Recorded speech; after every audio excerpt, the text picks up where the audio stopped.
इस फिल्म की शुरुआत में हम नॉर्मा और उसकी फैमिली को देखते हैं, जिनके घर के बाहर सुबह के वक्त कोई एक बॉक्स रख गया था।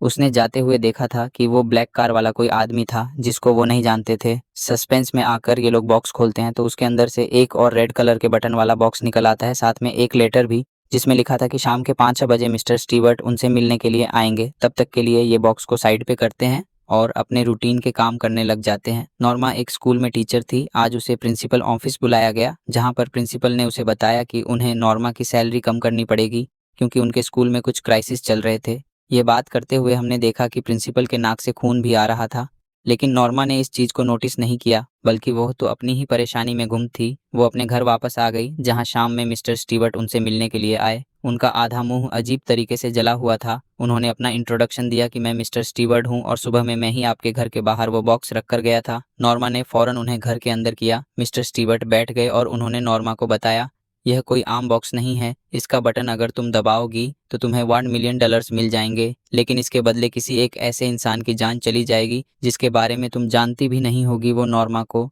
डलाए और बॉक्स की चाबी देते हैं और कहते हैं कि तुम्हारे पास शाम तक का वक्त है। अगर तुमने यह ना दबाया तो मैं इस बॉक्स को तुम्हारे पास से ले जाऊंगा। ये कहकर वो वहां से उठकर चले गए, जबकि यहाँ हमें नॉर्मा के हस्बैंड को दिखाया गया जो कि नासा में काम करता था। उसने स्पेस में जाने के लिए एप्लीकेशन भी दी थी, लेकिन उसे एक बुरी खबर मिली कि वह स्पेस में नहीं जा सकता। हालांकि उसने सभी टेस्ट पास कर लिए थे, लेकिन वो साइकोलॉजिकल टेस्ट में फेल हो चुका था। उदास होकर वो घर आता है तो नॉर्मा उसके लिए एक नई खबर लिए बैठी थी। नॉर्मा ने उसे बॉक्स की और मिस्टर स्टीवर्ट की सारी कहानी बताई और कहा कि अगर हमने इस लाल बटन को दबाया तो हमें $1 मिलियन मिलेंगे, लेकिन इसके बदले किसी की जान चली जाएगी।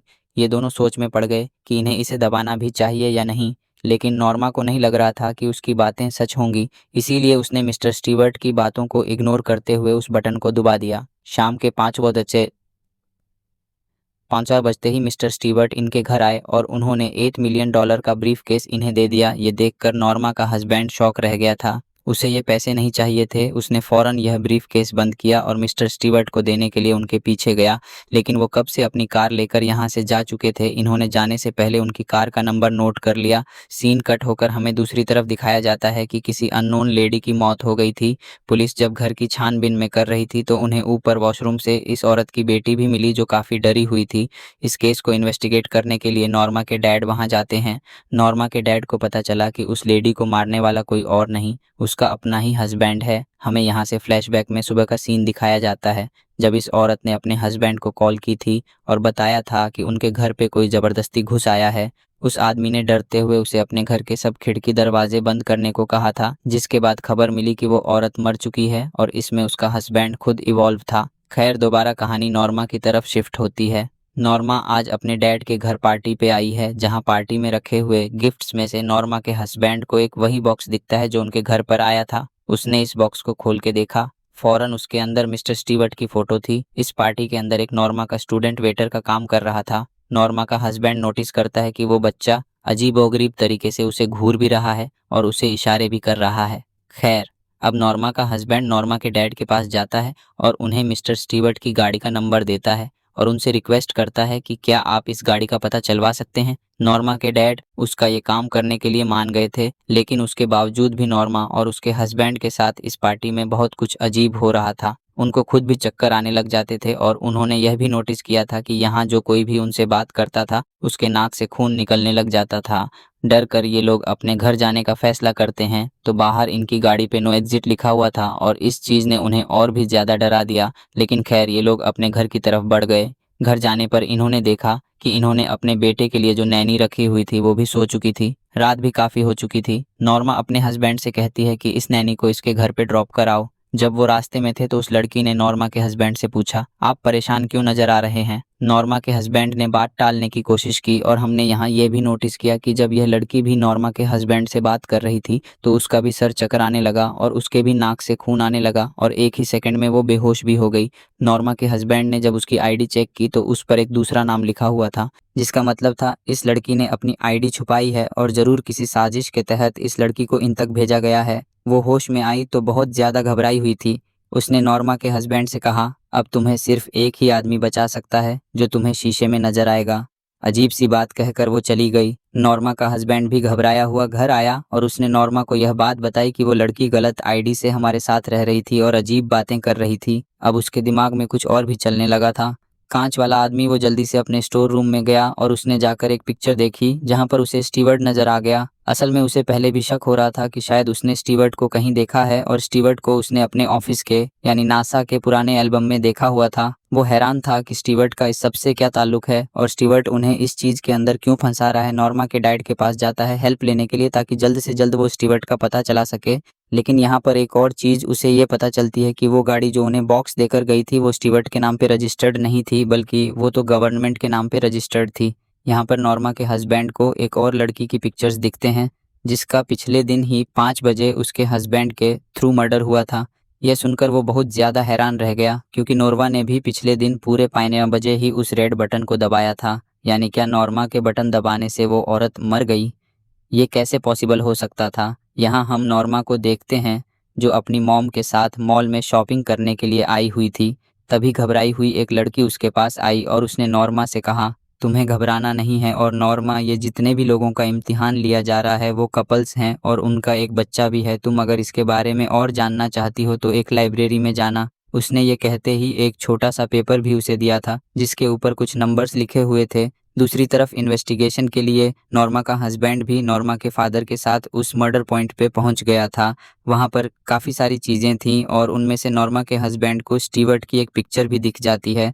जिस पिक्चर को जब उसने उठाया तो उसके नीचे एक नंबर लिखा हुआ था। वो पहचान गया कि ये लाइब्रेरी की बुक शेल्फ का नंबर है, जिससे वो भी लाइब्रेरी आ गया और यहाँ दिखाया गया कि नॉर्मा भी लाइब्रेरी ही आई हुई थी। अब जिस बुक शेल्फ का और बुक का नंबर उस तस्वीर के नीचे लिखा हुआ था, वो बुक उठाने पर नॉर्मा के हस्बैंड को उसके अंदर एक न्यूज़पेपर की कटिंग मिली जिसमें उस दिन की रिपोर्ट थी।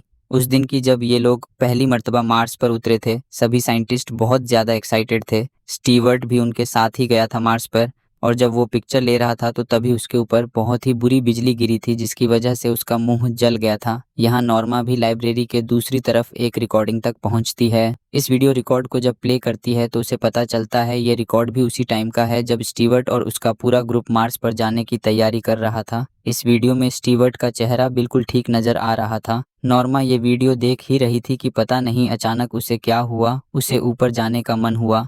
वो ऊपर गई तो उसके सामने मिस्टर स्टीवर्ट ही खड़े थे जिन्होंने उसका हाथ पकड़ा तो वो बेहोश हो गई। यहाँ पर नॉर्मा का हस्बैंड जो बुक और न्यूज़पेपर की कटिंग देकर यहाँ से जाने ही वाला था, उसके पीछे बहुत से लोग पड़ गए और वो घबरा सा गया। वो एक हॉल नुमा जगह पर आया तो वहाँ पर बैठे हुए सभी लोग अजीब तरीके से उसे घेरने लगे और तभी सामने से स्टीवर्ट की वाइफ भी आ गई, जिसे देखते ही उसने पूछा कि आखिर तुम लोग मुझसे चाहते क्या हो। तो उस लड़की ने बताया कि स्टीवर्ट ने हम सबको कंट्रोल किया हुआ है। नॉर्मा का हस्बैंड उससे कहता है, मुझे नहीं पता, मैं बस यहाँ से बाहर जाना चाहता हूँ। उसकी बात सुनकर स्टीवर्ट की वाइफ उसे एक अजीब से कमरे में लेकर जाती है और उसके सामने 3 पानी के पोर्टल खुल जाते हैं। वो उसे बताती है, ये 3 रास्ते हैं, अगर तुम यहाँ से निकलना चाहते हो तो इनमें से एक चुनो। इन पानी के रास्तों के अंदर कुछ और भी तो हो सकता था। वो किसे चूज करता? अचानक उसे याद आया कि नॉर्मा के डैड की पार्टी में एक लड़का उसे बार बार घूर कर इशारे कर रहा था और उसे 2 नंबर बता रहा था। उसी हिंट को याद रखते हुए वो यहाँ पर दूसरा पैसेज चुन लेता है और जैसे ही पानी को टच करता है तो पानी उसे अपने अंदर खींच लेता है। दूसरी तरफ हम नॉर्मा को बेड पे बेहोश पाते हैं। जैसे ही उसे होश आया तो उसने अपने ऊपर वैसा ही पानी का पोर्टल देखा जैसा अभी हमने उसके हस्बैंड के पास देखा था। उसने जैसे ही इस पोर्टल को टच किया तो बहुत सारा पानी और उसका बैंड उसके साथ बेड पर गिर गए। सीन कट होकर अब हमें 2 नए कैरेक्टर्स को दिखाया जाता है। ये दोनों नासा की अथॉरिटी के लोग थे और ये लोग स्टीवर्ट के बारे में ही बात कर रहे थे। और यहाँ पर हमें एक बहुत बड़ा ट्विस्ट पता चलता है कि जब स्टीवर्ट के मुंह पे बिजली गिरी थी उस टाइम स्टीवर्ट मर गया था। उसे तो डेड डिक्लेयर करके सर्द खाने में भी रख दिया गया था, लेकिन फिर उसके हंसने की आवाज़ से नर्स ने डर कर उसका कैप खोला तो देखा कि स्टीवर्ट जिंदा था। उसके मुंह के अलावा उसके जिस्म के बाकी सभी के सभी जख्म ठीक हो गए थे और उसके बाद से वो आज तक जिंदा है। अब इन्हीं में से एक आदमी स्टीवर्ट के पास जाता है और हमें यहाँ पे यह भी बात मालूम होती है कि स्टीवर्ट इस टाइम गवर्नमेंट के बहुत से इंस्टीट्यूट्स को संभाल रहा है। यहाँ पर इस टाइम स्टीवर्ट के सामने बहुत सारे पैसे और वो बॉक्स भी थे जिनके दबाने पर कोई भी मर जाता था। उस आदमी ने स्टीवर्ट से पूछा कि आखिर यह आप क्यों कर रहे हैं और यह सब कब तक चलता रहेगा। तो स्टीवर्ट ने बताया, मैं सिर्फ इंसानों का इम्तिहान ले रहा हूँ, जैसे ही कोई एक भी इंसान इस बटन को नहीं दबाएगा मैं इस सारे खेल को ख़त्म कर दूंगा। लेकिन ये सब इंसान लालची हैं, ये सब इंसान मेरे टेस्ट में फ़ेल हो जाते हैं और इस बटन को दबा देते हैं और इसलिए मैं इन्हें मार देता हूँ। सीन कट होकर हमें नॉर्मा और उसकी फैमिली को दिखाया जाता है, जो किसी की वेडिंग पार्टी में आए थे। यहाँ अचानक से नॉर्मा के हस्बैंड की तबीयत खराब हो जाती है और वो जल्दी से पार्टी से निकलकर बाहर चला जाता है। नॉर्मा के बेटे ने अपने डैड को बाहर जाते देख लिया था। वो भी अपने डैड के पीछे गया और नॉर्मा अपने बेटे के पीछे गई। देखने को मिलता है कि नॉर्मा के बेटे को किसी ने किडनैप कर लिया था और यह देखकर नॉर्मा बुरी तरह घबरा गई थी। जबकि दूसरी तरफ वह आदमी जिसने मूवी के शुरू में अपनी ही वाइफ का मर्डर किया था, वह अब नॉर्मा के हस्बैंड के ऊपर गन ताने हुए था और गन पॉइंट पे ही वो उसे अपनी कार में बिठा लेता है। यहाँ इस आदमी से नॉर्मा के हस्बैंड को स्टीवर्ट की हकीकत पता चलती है। वो एक बहुत ही घिनौना गेम खेल रहा था जिसमें वो इंसानों को टेस्ट किया करता था।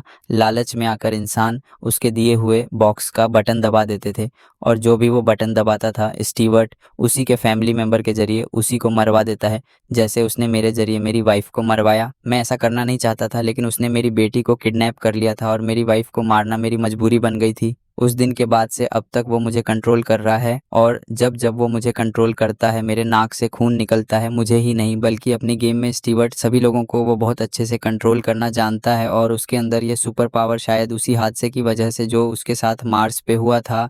नॉर्मा का हस्बैंड उससे पूछता है कि मेरे बेटे को कहाँ लेकर गए होंगे, तो उसने बताया वो तुम्हारे बेटे को भी ज़रूर एक होटल में लेकर गए होंगे जिसके अंदर एक ख़ास किस्म का पूल है, एक पोर्टल की तरह काम करता है वो पुल, और वहाँ से वो लोगों को किसी दूसरी जगह ले जाता है। ये लोग तेज़ी से उसी होटल की तरफ निकल रहे थे, लेकिन तभी सामने से सेंटा क्लास के ड्रेस में कोई इनकी गाड़ी के सामने आ गया, जिसकी वजह से इन्हें गाड़ी की ब्रेक लगानी पड़ी और तभी साइड से एक ट्रक ने आकर उन्हें हिट कर दिया। शायद यह भी सारी स्टीवर्ट की ही चाल थी। देखने को मिलता है वो आदमी जिसने नॉर्मा के हस्बैंड को किडनैप किया था वह तो वही मौके पे मर चुका था, लेकिन अब नॉर्मा के हस्बैंड को मिलिट्री वाले पकड़कर नासा के हेडक्वार्टर में ले आए थे।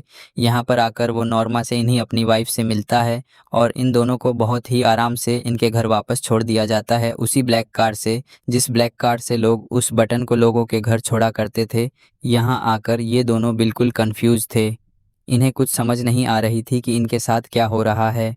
तभी इनके सामने स्टीवर्ट आया।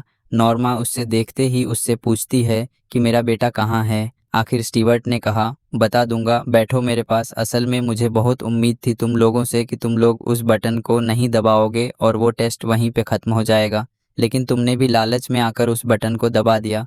इस वक्त तुम्हारा बेटा ऊपर वॉशरूम में है ना, तो वो इस टाइम सुन सकता है और ना ही वो देख सकता है। वो नॉर्मा के हस्बैंड की तरफ मुंह करके कहता है, अगर तुम चाहते हो कि तुम्हारा बेटा पहले की तरह ठीक हो जाए तो तुम अपनी वाइफ को मार दो, और अगर तुम यह नहीं करना चाहते तो आराम से मेरे दिए हुए $1 मिलियन लेकर जीते रहो। गुस्से में नॉर्मा का हस्बैंड स्टीवर्ट के ऊपर गन तान देता है, लेकिन स्टीवर्ट बताता है, मुझे मारने से भी तुम्हारा बेटा ठीक नहीं होगा। तुम्हारे बेटे को ठीक करने का एक हीरा है। तुम्हारी वाइफ को मारना नॉर्मा पूरी तरह टूट चुकी थी।